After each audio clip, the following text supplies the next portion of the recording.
Zee 24 तास एक पाऊल पुढे. याला मूळ कारण आहे आणि वाढती महागाई. कारण घराच्या किमती एवढ्या झपाट्याने वाढलेल्या आहे ते गरिबांच्या हातात नाही. ते आता घर घेणं अशक्य आहे.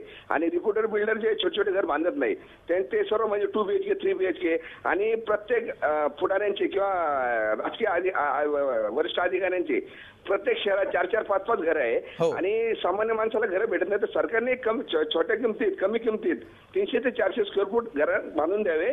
आणि आपण फक्त हादसा झाल्यानंतर तेवढी चर्चा करतो. याला खरं जो वार्ड ऑफिसर असतो आणि 2 नगरसेवक असतो स्थानिक ते जबाबदार धरायला पाहिजे त्यांना आणि त्यांना सजा व्हायला पाहिजे. आणि सर्व विशेष म्हणजे जो कोणी असे अनधिकृत बांधकाम आहे तर ज्याची माहिती नागरिक देतील तर त्यांना पण बक्षीस द्यायला पाहिजे. म्हणजे अनधिकृत बांधकामचे त्या एरियात होणार नाही. बिलकुल, खूप महत्त्वाचे मुद्दे तुम्ही उपस्थित केलेले आहेत. या चर्चेमध्ये नगर रचना तज्ञ आणि म्हाडाचे माजी अध्यक्ष चंद्रशेखर प्रभू सुद्धा सहभागी झालेले आहेत. प्रभू सर, तुमचं स्वागत. आणि मी थेट आता तुमच्याकडेच येतो. जो मुद्दा या ठिकाणी उपस्थित झालाय, आता आयुब खान यांनी उपस्थित केलेला होता. नेत्यांची 4-4 घरं आहेत, 5-5 घरं आहेत, अनेक शहरांमध्ये त्यांची घरं आहेत. आणि दुसरीकडे शहरीकरण वाढत चाललेलं आहे. शहरांकडे पुणे असेल, मुंबई असेल, नागपूर असेल, महानगरांकडचा ओढा वाढत चाललेला आहे. आणि याच्यामुळे अनधिकृत इमारतींचं पेव फुटण्याचं प्रमाण हे साहजिकपणे वाढतंय. ही एक दुहेरी आव्हान आपल्या समोर आहे असं तुम्हाला वाटतं का? अनधिकृत बांधकामाचं शहरीकरणाशी तसा अर्थार्थी संबंध नाही. अनधिकृत बांधकाम हे अधिकारी, राजकीय पुढारी आणि त्याच्यात सगळ्या पक्षाचे, म्हणजे एक पक्ष दुसऱ्यावर आरोप करतो, दुसरा पक्ष तिसऱ्यावर आरोप करतो. हे सर्वसामान्य माणसाचं सर्वसाधारणपणे असं मत आहे की सगळे चोर आहेत, असं एकंदरीत मत सध्या अनेकांचं विविध पक्षांच्या संदर्भात झालेलं आहे. एका पक्षाने दुसऱ्यावर आरोप करावे हे साहजिक आहे, दुसऱ्या पक्षाने तिसऱ्यावर आरोप करावेत.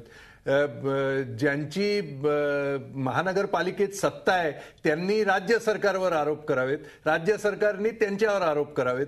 हे एकमेकांचं हे राजकारण झालं, हे काही बोलणारे नाही. पण सत्य परिस्थिती अशी आहे की अनधिकृत बांधकाम करणाऱ्या लोकांचा राजकीय पुढाऱ्यांशी अतिशय घनिष्ठ संबंध आहे. तो एका पक्षाचा किंवा दुसऱ्या पक्षाचा नाही, सर्व पक्षाचे पुढारी. त्याच्यात सर्व पक्षात एखाद दुसरा चांगलाही असू शकतो, पण अनेक पुढारी हे या अनधिकृत बांधकाम करणाऱ्या लोकांशी पूर्णपणे संबंधित असतात. राजकीय पुढारी, अधिकारी, अनधिकृत बांधकाम करणारे बिल्डर आणि अंडरवर्ल्ड म्हणजे गुंड लोक, या सगळ्यांची अभद्र अशी ही युती आहे. आणि त्याच्यात तेरी बी चूप मेरी बी चूप अशा पद्धतीनं मिलीजुली. आज एका आमदारांनी सभागृहामध्ये केलेल्या भाषणामध्ये हे वाक्य आहे की हमाम में तो सब नंगे होते. म्हणजे हे एकत्र बसून, म्हणजे ठराविक असं असतं की राज्य सरकारमध्ये ज्यांची सत्ता आहे त्यांना 55% आणि जे विरोधात आहेत त्यांना 45%, आणि महानगरपालिकेमध्ये ज्यांची सत्ता आहे त्यांना 55%, विरोधात आहेत ते 45%. अशा पद्धतीने वाटाघाटी होत असते. आणि स्टँडिंग कमिटीमध्ये बसून, वेगवेगळ्या कमिट्यांमध्ये बसून नुसतं खिरापत वाटण्याचं काम चालू असतं. ही वस्तुस्थिती आहे. याच्यात एखाद दुसरा अपवाद असण्याची शक्यता आहे. मी असं म्हणत नाही की सगळेच तसे आहेत, पण सर्व पक्षांमध्ये हा भ्रष्टाचार फार मोठ्या प्रमाणात दिसतोय आणि त्यामुळेच हे अनधिकृत बांधकाम होतंय. एखादा पक्ष जरी पूर्णपणे त्याच्या विरोधात जर राहिला असता तर असं झालं नसतं. पूर्वीच्या काळात बिल्डरांच्या तालावर राजकीय नेते नाचत होते. आता राजकीय नेत्यांचे पैसे बिल्डर फिरवतात आणि राजकीय नेतेच बिल्डर झालेले आहेत. त्यामुळे ही परिस्थिती अशी आहे की हे सगळं कुंपण शेत खायला निघालेलं आहे. त्याच्यात अपवाद असू शकतात. म्हणजे मी वारंवार अपवादाचा विषय अशासाठी करतो की सगळ्यांनाच एका याच्यात ठेवणं बरोबर नाही. पण राजकीय व्यवस्था इतकी खराब झालेली आहे की सामान्य माणूस देखील या भ्रष्टाचारात सामील होतो. कारण निवडणुकीच्या वेळेला दारू पाजली जाते, पैसे वाटले जातात, त्याच्यापैकी सामान्य माणसातल्या काही लोकांना त्या पद्धतीनं आमिषानं केलं जातं. त्यामुळे लोकशाहीची थट्टा आणि खेळ आणि यातून हे अनधिकृत बांधकामाचं पेव फार मोठ्या प्रमाणात. बिलकुल. मुंबई ग्राहक पंचायतीचे उपाध्यक्ष विवेक पत्की आपल्या सोबत आहेत. विवेकजी, काल सुद्धा याच विषयावर आम्ही रोखोकमध्ये चर्चा केलेली होती आणि चंद्रशेखर प्रभूंनीच हा मुद्दा उपस्थित केलेला होता की अनेक ठिकाणी आपल्याला बघायला मिळतं की सुरक्षेचं ऑडिट करण्याची किंवा सुरक्षा, ती बिल्डिंग किती सुरक्षित आहे हे तपासून पाहण्याची यंत्रणा आपल्याकडे राबवली जात नाही. आणि दुसरी महत्त्वाची गोष्ट अशी आहे की इमारत बांधायला सुरुवात होण्यापूर्वीच ग्राहकांना पैसे द्यावे लागतात. ती इमारत किती सुरक्षित असेल, त्याची सुरक्षेचं ऑडिट झाले का, याची शहानिशा करण्याचा अधिकार सध्या तरी आपल्याकडे ग्राहकांना दिसत नाहीये. ग्राहकांच्या या हतबलतेचा गैरफायदा घेतला जातोय का? नक्कीच ग्राहकांच्या हतबलतेचा फायदा घेतला जातोय. आता परवाच माझा एक मित्र सांगत होता की अंधेरीला तो एक जागा बघायला म्हणून गेला. त्यांनी सर्व ताबा बिल्डरकडे जमिनीचा अधिकृत आहे की नाही हे बघण्यासाठी पेपर्सची मागणी केली. त्याला असं सांगण्यात आलं की आधी 5 लाख रुपये तुम्ही जमा करा आणि मगच तुम्हाला आम्ही पेपर्स वगैरे दाखवू की बाकीच्या परवानग्या आहेत की नाही, कन्स्ट्रक्शनची परवानगी आहे की नाही. तर त्यामुळे अगदी माहिती देण्यासाठी देखील अशा प्रकारचे आढेवेढे घेतले जात आहे.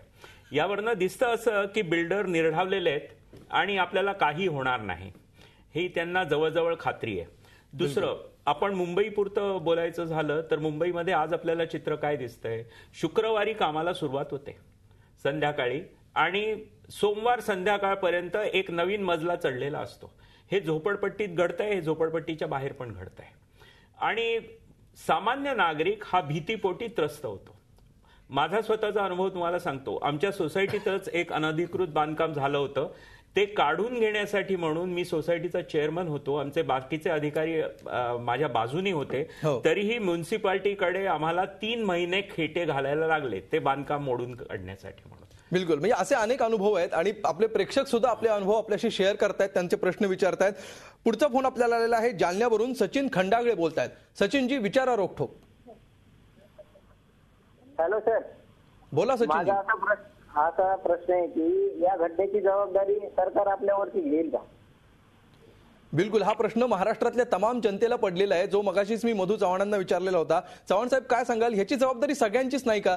पालिकेत ज्याचं सरकार आहे, ज्याची सत्ता आहे, त्यांची पण ती जबाबदारी आहे. केंद्रात राज्यात ज्यांचं सरकार आहे त्यांचीही जबाबदारी आहे. जबाबदारी एकमेकावर किती काळ आपण ढकलत राहणार आहोत? मी चंद्रशेखर प्रभूंच्या उद्विग्नतेशी सहमत आहे काही प्रमाणामध्ये, पण त्यांच्या आर्ग्युमेंटशी पण आहात का? त्यांच्या सगळ्या आर्ग्युमेंटशी नाही, पण ते एक प्रामाणिक त्या ठिकाणी माझ्या समोरात म्हणून बोलत नाही. मला माहिती आहे त्यांचे म्हाडामध्ये त्या ठिकाणी अध्यक्ष होते. अतिशय एक प्रामाणिक असं कार्यकर्ता समाज जीवनाशी समरस झालेले आहेत.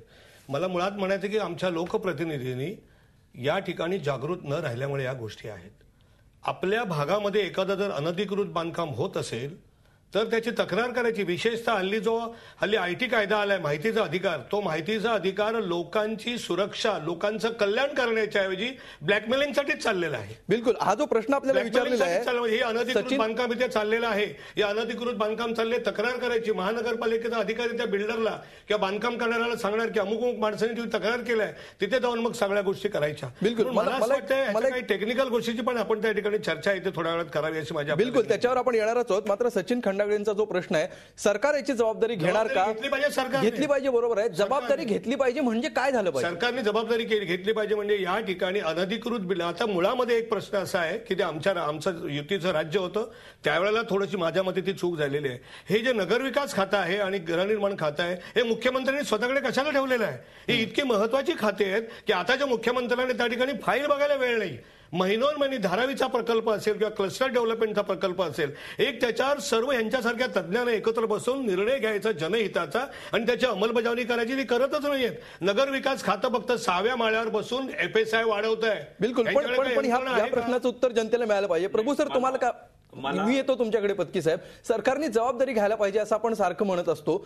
नेमकं काय करायला पाहिजे? सरकारने जबाबदारी घेणं म्हणजे काय अपेक्षित आहे आपल्याला? नाही, अगदी साधं स्पष्ट हे आहे की ज्या ठिकाणी अनधिकृत बांधकाम होते, घरामध्ये जर साधे टाईल्स बदलले की ते लगेच येतात आणि बघतात काय काम चालू आहे. आणि त्यातून साधे लादी बदलल्याबद्दल सुद्धा 500 रुपये दिले तरी तो माणूस घेऊन जातो. याचा अर्थ महानगरपालिकेला न कळता कोणी काही करू शकतं असं मला वाटत नाही. म्हणजे लाद्या जरी बदलल्या तर जुन्या लाद्या आपण जे फेकतो ते उचलणारा माणूस सांगतो की इथे काम चालू आहे, कुठून येत आहे, आणि तो संबंधित इंजिनियर येतो. त्यामुळे इतकं मोठं बांधकाम चालू असताना कोणाला कळत नाही अशातला प्रकार नाही. कळलेलं असतं, ज्याला कळलेलं असतं तो भूमिकाही घेऊन उभी राहतो, पण राजकीय नेते त्याच्यावर आग्रही भूमिका घेऊन त्याला गप बसायला लावतात किंवा त्याच्या वरच्या अधिकाऱ्याला सांगून त्याच्यावर दबाव आणतात आणि मग हे सगळं होतं. त्यामुळे जो माणूस आदेश दिले पाहिजेत, राज्य सरकारनी तशी ती भूमिका घेतली पाहिजे. त्या ठिकाणी नगरसेवक जर त्याला पाठीशी घालत असतील तर त्या नगरसेवकाचं नगरसेवकत्व रद्द करण्याची कायदा आहे तर त्याची अंमलबजावणी व्हायला पाहिजे. जर त्या कमिशनरनी नगरसेवकावर तशी कारवाई करण्याच्या कायद्याप्रमाणे अंमलबजावणी केली नाही तर त्या कमिशनरवर सुद्धा कारवाई करण्याची तयारी असली पाहिजे. म्हणजे एकंदरीत त्याला पॉलिटिकल विल असायला पाहिजे. पॉलिटिकल विल दांडगाई करणाऱ्यांच्या विरुद्ध करण्याची हिंमत राजकीय नेत्यांची होत नाही आणि म्हणून हे सगळं अशा पद्धतीचं होतं. बिलकुल. आपल्याला पुढचा फोन अंबरनाथहून आलेला आहे. अरविंद बनसोडे बोलतायत. अरविंदजी विचारा रोखठोक. हॅलो, बोला अरविंदजी. हा बोला. हॅलो, हा माझा आवाज ऐकू येतोय का? हो, तुमचा आवाज व्यवस्थित ऐकू येतो. अरविंदजी थेट प्रश्न विचारा. हा, माझा प्रश्न असा आहे की आता अलीकडे बिल्डर संबंधी असेंब्लीमध्ये बिल पास झालं, त्यावेळेला ड्राफ्ट मध्ये असं लिहिलं होतं की बिल्डरवर दंड आणि कारावासाची शिक्षा करू. पण माझ्या माहितीप्रमाणे नंतर मग बिल्डरवर कारावासाची शिक्षा करायचं हे त्यातनं वगळण्यात आलंय. तर आता तरी ते परत रिइन्स्टेट करणार का त्याच्यामध्ये?